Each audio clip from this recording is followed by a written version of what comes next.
My name is Hannah Dawson. I teach the history of ideas at King's College London.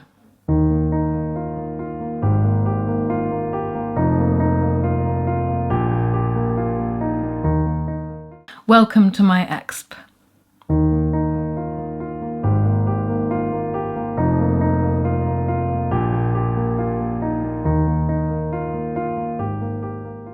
One thing that I found researching the history of feminism all the way back through the years and all the way around the globe was that the history of feminism was again and again a history of having to point out things that should be obvious.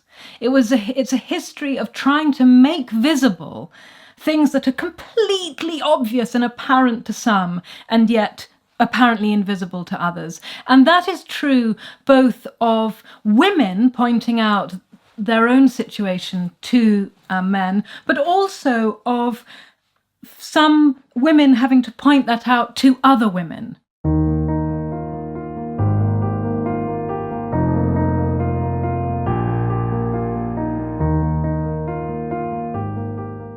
One figure who I was immensely taken with in my research was Selma James, bound up with the movement for wages for housework in the 1970s.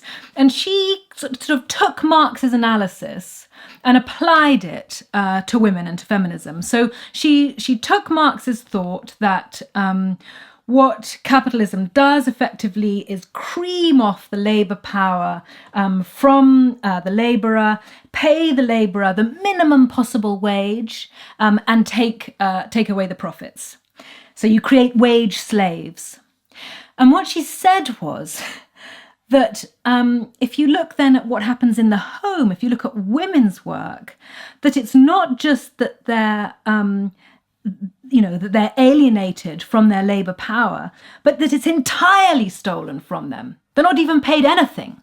It's total and absolute theft of their labour.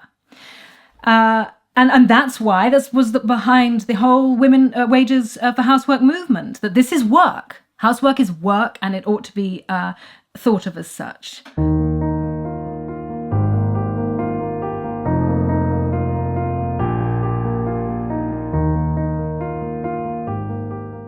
Just as feminists had to point out to men their own blind spots, so certain women and feminists had to point out to other feminists their blind spots.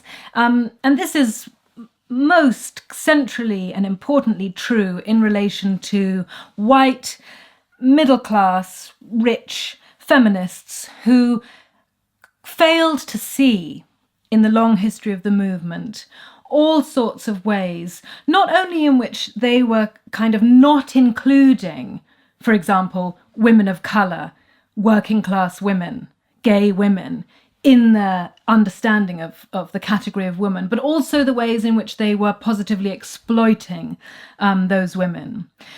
So if we think back to the sort of so-called first wave, right at the beginning of the first wave in the middle of the 19th century in America, you had Elizabeth Cady Stanton fighting for equality for women, fighting for suffrage, and not for black women.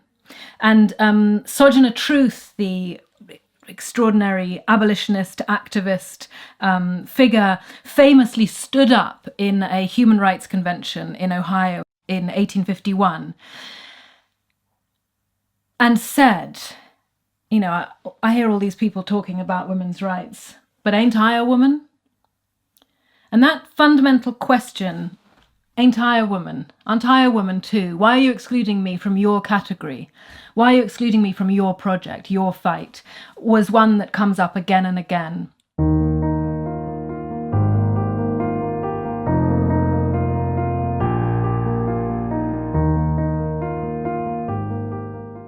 Another crucial figure in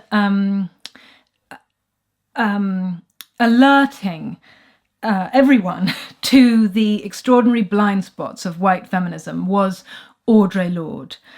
And in her incredibly important essay, The Master's Tools Will Never Dismantle the Master's House, she talks really about how white feminism is never going to dismantle the patriarchy insofar as it is exploitative of and erasing of Black women. And there's this amazing bit in that essay where she talks about the way in which white women exploit Black women in order to attain their own liberation. So there's the idea that they employ Black women to look after their children so that they can go off on marches, that they employ Black women to look after their children so that they can go to conferences on feminist theory. And waking up to that blind spot, I think has been she was so eloquent about it, and I think that we are all continuing to learn from her.